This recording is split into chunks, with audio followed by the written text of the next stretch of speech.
Warning, this podcast contains spoilers for House of the Dragon Episode 4, so be warned. Lots of spoilers, many. Dragons have arrived on HBO Max. Folks, did you know the new original series House of the Dragon is a prequel set 200 years before the events of Game of Thrones? Did you know that House of the Dragon tells the story of House Targaryen locked in an epic battle for the Iron Throne and power over the Seven Kingdoms? The epic series, now in its 4th episode, promises more drama and betrayal than ever. Listen to the official Game of Thrones podcast, House of the Dragon, on HBO Max, the iHeartRadio app, or wherever you get your podcasts. And to celebrate, we're going to answer your questions. We're returning to the Citadel. Here we go. Ask the Maester. Starting now. First question comes from Kellen. Where did Jason and the Lannisters fit in the grand scheme of the realm? Are Corlys and the Hightowers richer and more powerful than them? This is a good question, I think. First of all, we should say that House Velaryon currently is the richest house in the realm, and that is due to a variety of factors, mainly Lord Corlys's 9 incredible sea voyages from which he returned with all manner of rare items that he then sold at tremendous profit. There's also the fact that, there's like some exigent circumstances. Also, like House Velaryon also makes a nice penny on taxing narrow sea trade. And also in the Jaehaerys years, Lord Edwell Celtigar, who was the Master of Coin during that time and is known as one of the worst, if not the worst, Master of Coin in the history of the realm. This is during the regency of King Jaehaerys. He hiked taxes at the realm's biggest ports, Lannisport, King's Landing, Old Town, and that led to a windfall for Driftmark and other ports. So this has been building for a while. It's side note, King Jaehaerys, as soon as he came into his power, fired Lord Edwell and undid all of his tax acts. Anyway, it is absolutely conceivable that the Hightowers, as of right now, are richer than the Lannisters. Again, we don't know. The Hightowers are an ancient house, descended from the blood of the First Men. Old Town, the city they rule, is a massive economic power. It is the richest city in the realm itself because of all the economic activity that goes on there, of which certainly House Hightower gets a piece because of the taxes that they would levy there. In Feast for Crows, Obara Sand says that she's trying to convince Prince Doran to let her attack Old Town, and he's like, it's like, how are you going to hold it? What does it matter if you attack it? You can't hold it. And she's like, it doesn't matter because the wealth there, just to sack it would be enough because there's so much money there because of the tradespeople who inhabit Old Town and all the ships coming in and out, etc. Samwell Tarly's father, Randall Tarly, told Sam, as he recounts also in Feast for Crows, that the Hightowers were as rich as the Lannisters with the ability to field a massive army, the largest by far of any of the houses sworn to the Gardeners of the Reach. And they're strong at sea, though it's likely that the Arbor's fleet is larger than the Old Town fleet. And the Hightowers are also very, very careful. So the Lannisters tell everybody how rich they are. All the time. All the time. It's their branding, right? They wear the gold on their cloaks, and their words, their unofficial motto is just about money and debts, and everything is gold and lion-based, and they love to tell people that they're rich. The Hightowers don't do that. They move very quietly. They prefer often to wield their power economically and politically rather than to field this enormous military that they could call on if they needed to. And part of their staying power has been, over the years, that they make the smart, cost-effective decision at the pivotal moment. They probably could have been the High Kings of the Reach if they wanted to. If they wanted to be. Instead, they pledged their banners to the Gardeners through marriage. So, not by being conquered by the Gardeners, by basically brokering a favorable deal for themselves, and then left all the headache of managing the Reach to the Gardeners. When the Andals invaded, rather than go to war, they cut favorable deals with the invaders on terms that were very beneficial to House Hightower when the Gardeners marched to war against Aegon the Conqueror. Alongside the Lannisters at the head of the largest army ever assembled in Westeros. Did the Hightowers answer the call? No, absolutely not. They did the math. They saw, okay, 55,000 soldiers of the Reach and the Westerlands, again, the greatest army ever fielded in Westeros, versus 3 dragons. Yeah, I think this is a loss. We're not going. House Gardener gets wiped out, goes extinct. And Lord Manfred Hightower bends the knee to Aegon, and House Hightower rolls almost unscathed into the Targaryen era, and it does so in a way that actually, gives them a better position going into this new era. As patrons of the Maesters of the Citadel, they wield tremendous influence all across the realm, and then of course. Because the Starry Sept is in Old Town, that gives them a lot of influence as well, and that is where Aegon was anointed and crowned king. So just incredible gamesmanship and game playing by House Hightower, and of course, in terms of passive income, nothing really beats the Lannisters, who live in a gold mine, live in a gigantic gold mine, like a 400-foot tall gold mine, and the Westerlands in general are laden with mines and deep veins of gold and silver. The abundance of gold controlled by the Lannisters is famed all throughout the world. In the World of Ice and Fire, it's mentioned that Lomas Longstrider, who's this like famous travel diarist, traveled to Asshai where he heard that merchants there asking if it was true that there was a lion lord who lived in a castle made of gold. So these stories travel, or also the Lannisters control Lannisport, which is a thriving port. Now, if there was a moment where we could say for sure that the Lannisters probably passed House Hightower and indeed the Valyrians to become the richest in the realm, it was probably during the reign of Lord Gerald the Golden. This is Tywin Lannister's grandfather. Under his wise management, trade flourished, coffers overflowed, and though his son, Tywin's dad, Tytos, was dangerously weak and lent a lot of money, and because he was weak, people didn't pay it back. His son, Tywin, when he came into power, quickly reversed all of Casterly Rock's kind of fortunes. He called in outstanding debts, took hostages to enforce payment, and under Tywin's extremely hard leadership, the houses Tarbeck and more famously Rains were totally wiped out, which just from the loot alone probably added a lot to the Lannister treasury. So we should assume again that by that time, so again, 70 years, 50 years-ish before the events of Game of Thrones, we should assume that Casterly Rock then vaults to the top spot in terms of wealth. But let's remember a couple of important things. One, by Game of Thrones, right? I forget what season, but Tywin has that, heart-to-heart talk with Cersei where he admits that the mines had gone dry like 3 years earlier. Now, what does that mean? Does that mean there's no gold?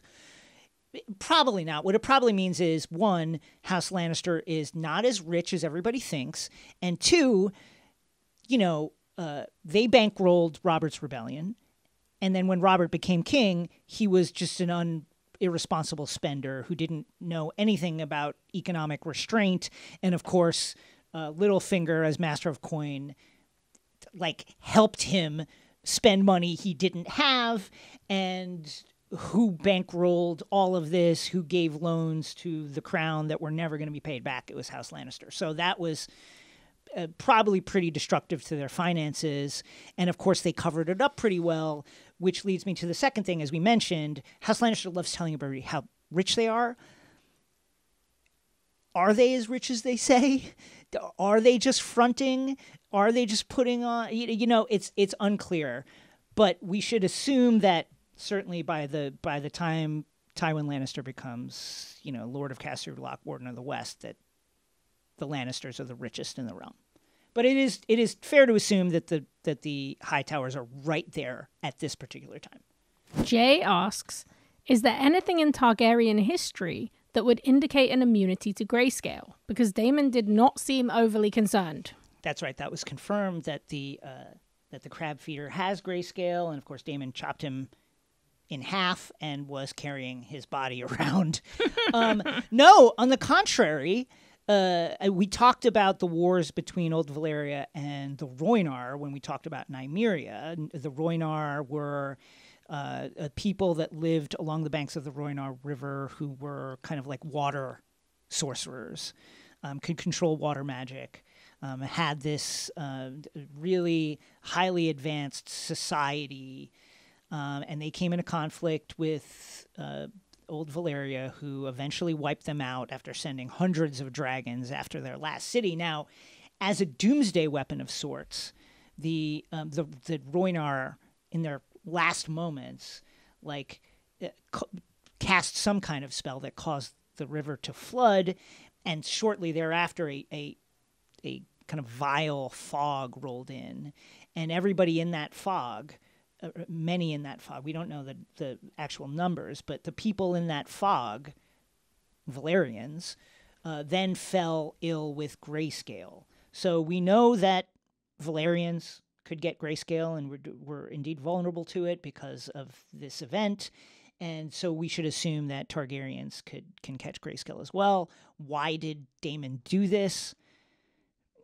Probably because he doesn't understand infectious disease and was just being irresponsible and was all caught up in the moment. My sense, though, is that Daemon is going to be fine. Yeah, it definitely seems like that was a cured or untransmissible currently, but that's just a theory. We could see. Well, whatever the case, he shouldn't have touched it. He shouldn't have touched it, but I guess I would. Right. I would heavily doubt that Daemon gets grayscale, but you never know. You never know. Okay, this is good. This touches on one of our moments that we were talking about that we really loved. Ryan and David ask, was that supposed to be Bloody Ben Blackwood that killed the Bracken kid, or his dad?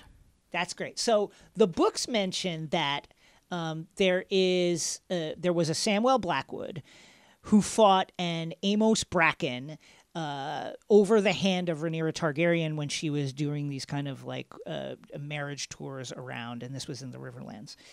Sam would later become Lord Blackwood, and his son was Ben Jacot, a.k.a. Bloody Ben, who would go on to have a little written about, but very, very interesting career that we shouldn't mention because it's probably spoilers. Now, IMDb has our belligerents in this episode listed as Willem Blackwood and Gerald Bracken. So two names that do not appear in the books. So it would appear that is no relation, or at least no direct relation to Bloody Ben Blackwood. That said, you could see a world in which this comes into play, and if we should meet Bloody Ben Blackwood, this particular event becomes part of the ongoing feud between those two houses. And we should also say, the story about Samwell and Amos, their feud, the duel that they fight, which is not deadly in the books, appears in the source material for House of the Dragon, which is history books written by these fictional, unreliable narrators. So it also might be that whoever wrote these histories just got the people wrong. They got the names wrong. So it is possible that we could have watched a direct relation to Bloody Ben Blackwood, but those characters are not the characters that appear in the books. Okay, Petula asks, I had always assumed that moon tea was like Plan B, which is used for contraception, not abortion. However, the way it's described in the books and the related GOT wiki entries, it appears to be considered as an abortifacient. I think, the books describe Plan T as being used for both contraception and abortion, but mostly the latter, mostly for abortion. One example of it being used as a contraceptive, and it's kind of implied, but it's not clear, but it seems to me that that's what's being said, is from Feast for Crows, Sir Eris Oakhart of the Kingsguard is sent to Dorne as Princess Myrcella Baratheon's protector. He is swiftly seduced by Princess Arianne Martell of Dorne, who, uses him and manipulates him for her own means. If you haven't read that book, I won't go further, but it's a fun little plot line. And in one of their conversations, he's talking about how, oh my God, I've already broken my vows for you. And she says, no, because one, you can't marry me, right? I can't marry you because I'm a princess. So that's fine. So you're not going to break that one. And two, I quote, drank my moon tea.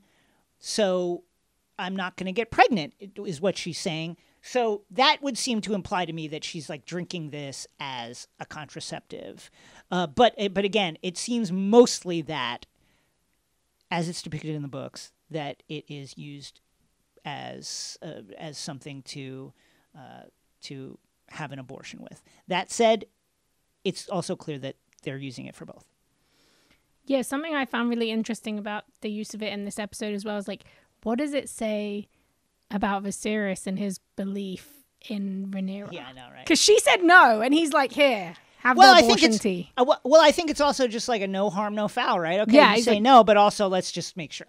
Let's just make sure. Yeah. Okay, Connor has an interesting one here. One thing I find myself wondering as we see Otto Hightower begin to fall from the king's grace is, does Otto have any holdings bestowed on him by either Viserys or his brother? Since Otto's been the hand of the king and presumably lived in the Red Keep for so long, does he have his own holdfast to return to or any other source of income? Or will he simply return to Oldstown and be the unemployed younger brother who has come to crash on the couch of his more successful older brother? Yeah, I'm sure that, first of all, there's no way that Otto would get this job without bringing to it extensive personal connections that would allow him to give the king the best possible advice. A loyal hand must tell his king a discomforting truth from time to time, your grace. And those connections, with the way this feudal society works, economics, finances, and personal relationships are all bound together. Now, we don't know for a fact what Otto has as his own personal income, but we should assume that he's got something of his own, certainly nothing on par with, what we expect Lord Hobart to have as Lord of Hightower. But I'm sure that the Lord of the Hightower would provide something for his brother, so his brother is not just like living, on a couch somewhere. And also, I would assume that coming back to Oldtown, you got the hand of the king back in town. You'd also want Otto in your court giving you advice, providing the kind of insight that he once provided to the king with an understanding up close of how, royal politics in King's Landing works. He would just come home with a rich, treasury of experiences and advice to provide for his brother. But so all of which is to say, he's fine. He's not broke, but we shouldn't expect that he would have income, on par with his brother. That said, we should also expect, a good ruler, as many characters in this world often say, a good ruler is open-handed with their servants. And I would assume that over the years, King Viserys had gifted stuff, maybe not land, but monies or jewels or whatever to Otto. In terms of rewarding somebody with actual land, usually that happens after a battle.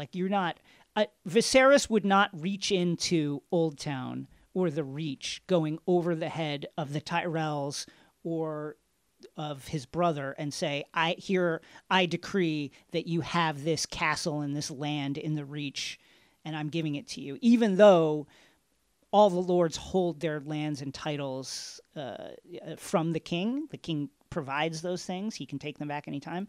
He wouldn't do that. That would be overstepping and would cause problems. He could if he wanted to, but it would be seen as bad kinging. Usually when a lord or a king is giving their supporters land, it's because they just fought a war against traitors or somebody, and now they've killed a bunch of people, and there's all this land that's now available that they can then give over. But I would heavily doubt that Viserys would give tracts of land to Otto unless it was stuff in the Crownlands, like directly around the Red Keep, the region that the Red Keep is the direct capital of, which the king could give freely without having to worry about stepping on the toes of any other High Lord. Yeah, I would be very interested to see if that did happen, because I feel like the king kind of felt like Alicent was a love match, and I'm sure his happiness made him even more open-handed. So I'll be very interested to see how that plays out. Mario begins with a lovely shout out to you. He's a big fan. And then asks something that I feel like is one of my favorite things to talk about in this show. I've always wondered, who are those people who watch events in the throne room? Yeah, so it's a great question. So, this is the seat of government. And as we have seen in this world, right, often lords will... If there is friction with another house, with a house that maybe the king or a high lord doesn't trust, right, they'll send their kids to ward at a particular castle. We saw this with the Starks and Theon Greyjoy, right? The Greyjoys were defeated in a rebellion, and so you send your kid to Winterfell, where technically they're a hostage, but they're treated really well. So some of it is that, right? Wards and people that are sent to King's Landing officially to kind of like observe what's going on and be brought up, in the court. And these are often, second and third sons and second and third daughters, people that you're hoping will have a wedding match to one day, or you're hoping will be knighted by the king himself and that kind of stuff. Other people would be ambassadors. This is the seat of government. There's a lot of trade going on. You would imagine that there'd be ambassadors from Braavos, from different places, from other noble houses that are just there in order to foster connections with the king and with the king's advisors in order to keep money and the economy flowing. There are also people who are just like invited to court to stay there as a point of honor. If you're going to make an alliance, why was Alicent there, right? Alicent was there, one, because Otto wanted her around like as a chess piece, right? But also, she became close with Princess Rhaenyra, was friends with her. These are, like the king and various people who live in the castle would be concerned about their kids, their family members meeting other people of similar station. And so if it was okay, certain families would, as a point of honor, be invited to send their kids to live at the castle. So those are all there's just various, and then there's knights of the King's Guard, various fighting people, probably hedge knights looking for gigs, looking for someone to hire them. But again, this is a place of business. This is a place of high government. And so all those kind of business people, all those people looking to foster connections throughout the realm would just be there. Yeah, we've talked quite a lot about like the influence of real history, like Henry VIII, for example, comes up a lot. And that notion of having court and having this huge community that lives within your palaces, that is very real to that kind of time period and the way that politics and machinations were done. Okay, Camilla's going deep here. You're going to love this one. Yeah. Now that we got to see on episode 4 that quite a few things that Mushroom said regarding these specific events were in fact true, how much of a reliable source do you think the testimony of Mushroom will be after all? Anything you specifically believe he was wrong and right about other than what we've already gotten to see? So Mushroom, for those unfamiliar, is one of the major sources for the histories of the Dance of Dragons. The Dance of Dragons in book form is written as a fictional history, written from the perspective of various unreliable narrators, of which Mushroom is one. Now, Mushroom had theoretically, if you believe him, a front row seat to a lot of the stuff that happened. He was the court jester starting during the reign of Viserys and going forward for many years. So he was like right there when a lot of this stuff was happening in the Red Keep. And, important figures, including Princess Rhaenyra and others, apparently felt that they could speak freely around Mushroom because they, one, considered him to be dim-witted, mentally challenged, and also because this is on top of, being a patriarchy. It's also an extremely ableist society where someone who doesn't look like or have the abilities of quote unquote normal people would be seen as below everyone's notice, right?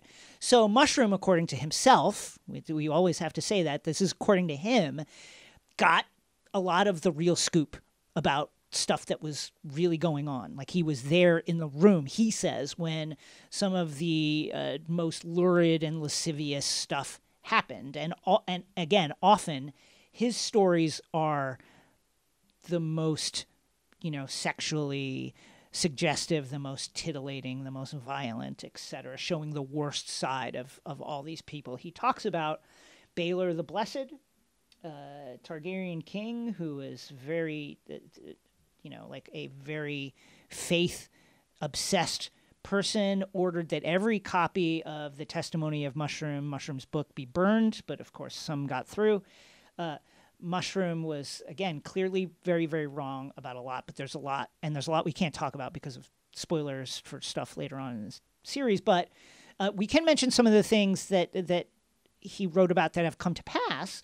For instance, he said that King Viserys and Alicent began their relationship while Queen Aemma was alive. Clearly, he got that completely wrong. That's absolutely false. And even when he's kind of right, he's wrong. For instance, Mushroom writes that Rhaenyra was in love with Criston Cole. I don't know. Crush. Like a crush, maybe. And love is very strong. But was constantly making advances towards him. Not true. But because Cole was true to his vows, she couldn't get any traction. He continues that it was Prince Daemon who offered to train Rhaenyra in the carnal arts. And it says, and this is from Fire and Blood, quote, "At night he would smuggle her from her room, dressed as a page boy, and take her secretly to the brothels on the Street of Silk, where the princess could observe men and women in the active life." Okay, kind of, right? Certainly not multiple times, but like one time it did happen sort of that way. And then Mushroom continues that Cole rejected the princess when she tried to put these techniques to use, and that, again, clearly false. So how much did Mushroom know? I don't know. It seems to me that Mushroom just kind of heard a lot of the gossip that was around King's Landing at that time, and that there is a grain of truth to it, but that Mushroom was, again, mostly and vastly wrong. Okay, Jake asks, in 2 of the 4 episodes thus far, there's been major scoffing at Daemon for attempting to quote-unquote remarry. Arguably the biggest shift in the show thus far has been King Viserys choosing to remarry Alicent, supposedly for the good of the realm. What and who dictates who can and cannot remarry, whether it be for an additional partner like Daemon, or your partner has passed like Viserys? Where does realmly responsibility come into the equation? Well, the king, it's important, number one, to remember, even though, again, Daemon has never spent time with his wife. Has he even met her? We don't know if he's ever met her. The lady Rhea Royce, he is married to her. He is wedded to her. Now, King Viserys could, if he so wished, put that marriage aside by royal decree, but Daemon can't, and he can't simply divorce her either. Like, people are scoffing because Daemon is fucking married. He's flat out just married, and the king's not going to put that wedding aside because that was an important alliance with the Lords of the Vale, and so people are scoffing because Daemon has a wife. That's why they're scoffing. He can't get married because he's wed. Now go home and be with your fucking wife, Daemon.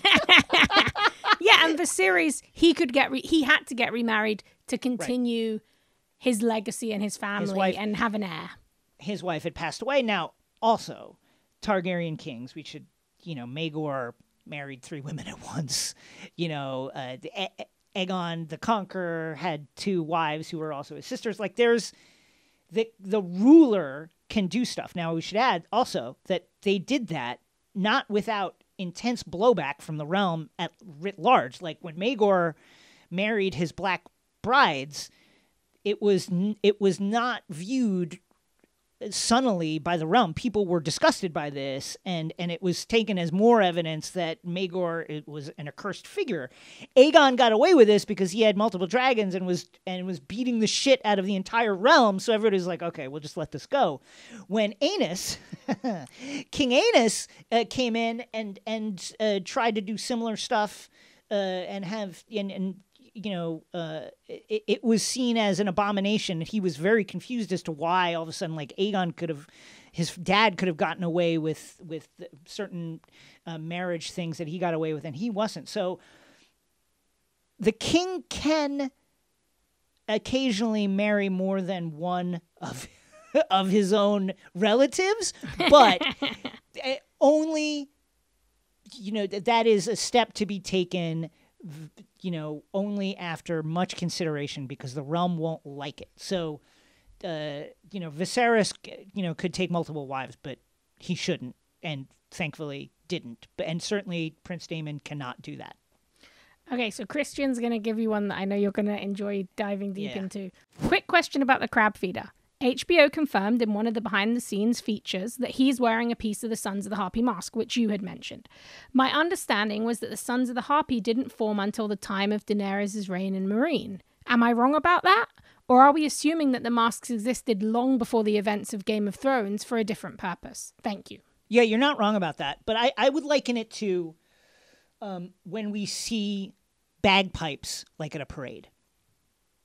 We see those, and we understand that's a reference to Scottish Highland culture, to an ancient warrior culture in medieval times, right? And Scottish society, and not originating at the parade. And we should think of the Sons of the Harpy in a similar way. So the Sons of the Harpy were rebelling against Dany's rule. Dany had done things, canceled certain privileges that the Sons of the Harpy felt were integral to their culture, and their culture descends from the Old Gis Empire, which was this kind of like slave-holding empire that was a rival to Valyria. Eventually, the Valyrians wiped them out and colonized the area, but as happens in real life, the Valyrians that then colonized that area then took on the Old Gis culture, right? So what we should assume is that the Sons of the Harpy were using a symbol that was a symbol of this kind of ancient Gis culture that they were saying was being trammeled on, that was being deconstructed unjustly by Daenerys Targaryen, and the masks were a part of that protest against that, and a reference that we don't understand, but is clearly like a much older symbol, right? So, so what we should assume is this is a symbol that's been around.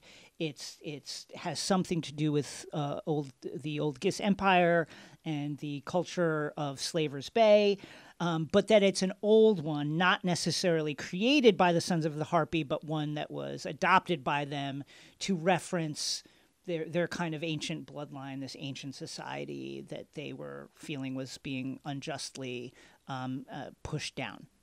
Okay, and finally, Kim asks, what's the date in Braavos? It's a good question. Obviously, like in Westeros, we're using Aegon's invasion and Aegon's conquest. AC, they're saying 101 AC or 102 AC after conquest. We don't know is the answer, and of course, like all the cities in Braavos have different cultures, different societies. But I think I would assume that I would find it likely that the free cities, the various cities of Essos, would use the Doom of Valyria as kind of like the starting calendar, because that was such a huge event. And of course, the Braavosi descended from slaves that escaped from the Valyrian yoke. They would have hated Valyria, so I would assume it would be kind of cool for them to be like, hey, it's the year after these motherfuckers all got wiped out.